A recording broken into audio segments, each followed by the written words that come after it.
দেশের মালিক জনগণ আর দেশ হচ্ছে জনগণের জন্য।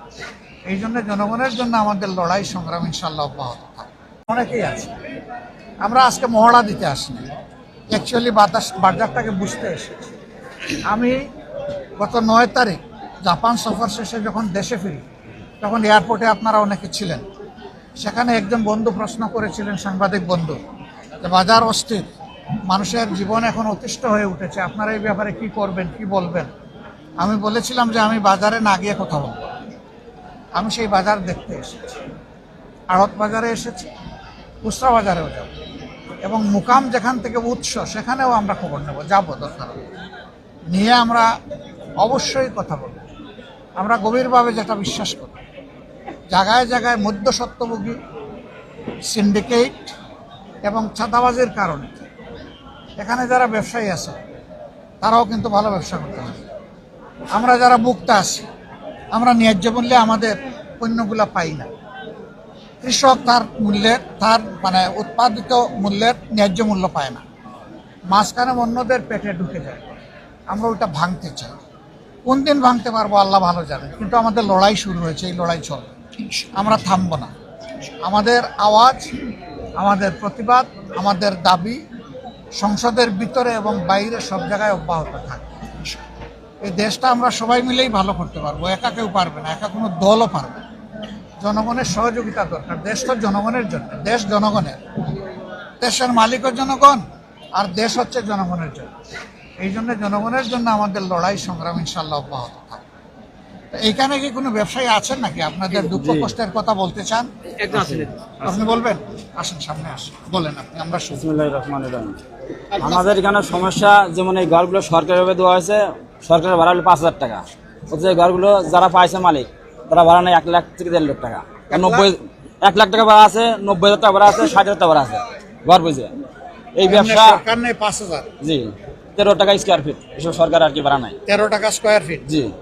ওই হিসেবে 400 স্কোয়ার ফিট ঘর আছে, ভাড়া যা আসে, কিন্তু মালিকরা ভাড়া নিচ্ছে 1 লাখ, কেউ কোনো ঘর প্রতি 1.5 লাখ। এই মালিক কারা? মালিক ওই যে বিগত সরকার আমলে পাইছে সরকার। তাইলে আবার মালিক কারা? মাস না, এই ঘরগুলো বরাদ্দ হয়েছে বিভিন্ন জনের নামে, বিভিন্ন জনের নামে। বিগত সরকার আমলে যারা ব্যবসা করে তারা ঘর পায় নাই, বিভিন্ন রাজনীতির নেতারা পাইছে ঘর। কিন্তু আমরা যারা সাধারণ ব্যবসা করে না করে না করি, আমরা সাধারণ মানুষ। কিন্তু এখন তো ওই সরকার নাই, তাইলে এখন তো আর ফ্রি হয়ে যাওয়ার ওইটাই বহাল আছে, ওইটা বহাল আছে। জি, যেমন আমরা ঘর পাইছি, আমাদের বুঝিয়ে দিচ্ছে না। আজ 1 বছর আগে আমরা টাকা দিয়ে রাখছি, সেই ঘর আমাদের দেয় না। খালি আমরা ডিসি অফিসে আসছি, ঘুরাইতেছে, আজ না কালকে ঘুরাই দেয় না। আর কি সমস্যা? একটা হলো যে আপনাদের 5,000 টাকায় যেটা পাওয়ার কথা, সেটা আপনাদেরকে অ্যালটমেন্ট না দিয়ে রাজনৈতিক নেতাদেরকে দিয়ে রেখেছে, এবং এইখানে 60,000 থেকে শুরু করে 1 লক্ষ পর্যন্ত আপনাদেরকে গুনতে হয় প্রতি মাসে। এই তো জি। আর কোন সমস্যা? আর সমস্যা আছে, যেমন নীরবে চাঁদাবাজি হয়, এগুলো আমরা বলতে পারবো না। নীরবে কোন চাঁদাবাজি হয়? যেমন বিভিন্ন ঘরের থেকে টাকা নেয়, আছে ঘর দখল করে খায়, ঠিক আছে, এরকম কিছু আছে। ওইটা কি ওই 60,000 1 লাখের বাইরে? হ্যাঁ, ওগুলো বাইরে আছে, মানে ওগুলো আমাদের দেওয়া লাগে না। কিছু ঘর এরকম আছে আর কি, ওই টাকাগুলো তারা নেয়। তার কাছে আরো কিছু আছে, যেমন মাদকের একটা সমস্যা আছে ব্যাপকভাবে। এই যে চাঁদা যেটা নেয়, এটা তো আপনারা বাড়ি থেকে জায়গা জমি বিক্রি করে তাদেরকে দেন নাকি?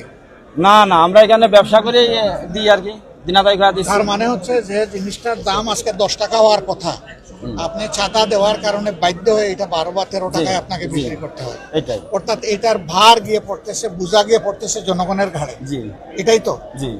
তা আপনি যে কথা বললেন, এখন আপনার পিছনে লাগবে যে, লাগতে তো পারেই, লাগতে পারে। জি, সাহস আছে। বাড়ি কোথায়? ইনশাআল্লাহ রাজবাড়ী জেলা। রাজবাড়ী। রাজকীয় মন। জি, ইনশাআল্লাহ আল্লাহ আপনাকে সাহায্য করেন। আমিন। কথাটা সত্য বলেছেন তো? জি, জি। বাড়াইয়া তো বলেন নাই।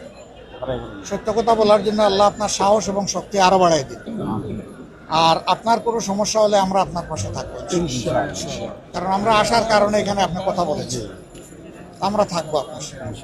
এখন জায়গায় জায়গায় কি করতে হবে? নীরবে চাঁদা দিয়েই যাবেন, সহ্য করবেন, নাকি আরো কিছু করা লাগবে? না, আমরা চাচ্ছি এটা বন্ধ বন্ধ হোক। জি। তাইলে বন্ধ করতে হলে তো প্রতিরোধ করা লাগবে। জি, প্রতিরোধের জন্য জি, আমরা প্রস্তুত আছি ইনশাআল্লাহ। সবাই প্রস্তুত হবেন? জি, প্রস্তুত হন, আমরা সবাই মিলে প্রতিরোধ করবো। আপনি তো এই একটা বাজার আসলে পরিদর্শন করলেন, এবং আপনি যে বিষয়টা বললেন প্রমাণটা এখানে পেয়ে গেলাম। আসলে বিরোধী দলের নেতা হিসেবে আসলে সরকারের আপনার পরামর্শ অবশ্যই আছে। আমরা সংসদের ভিতরে বলেছি, এখানেও বলেছি। আমার শেষ বক্তব্যটা আশা করি সাংবাদিক হিসাবে আপনারা ফলো করেছেন। আমি জনগণের দুঃখ কষ্টটাই তুলে এনেছি।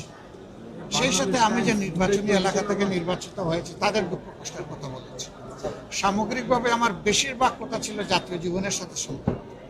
এ কথাগুলো আমরা তুলে এনেছি। এগুলা নিয়ে আমরা সংগ্রাম করব, এগুলা নিয়ে মাঠে নামবো, এগুলা নিয়ে আওয়াজ তুলবো, এগুলা নিয়ে জনগণকে সংগঠিত করব এবং একটা সময়ের ব্যবধানে ইনশাল্লাহ এই যন্ত্রণা থেকে আমরা জনগণকে মুক্ত করবো ইনশাল্লাহ।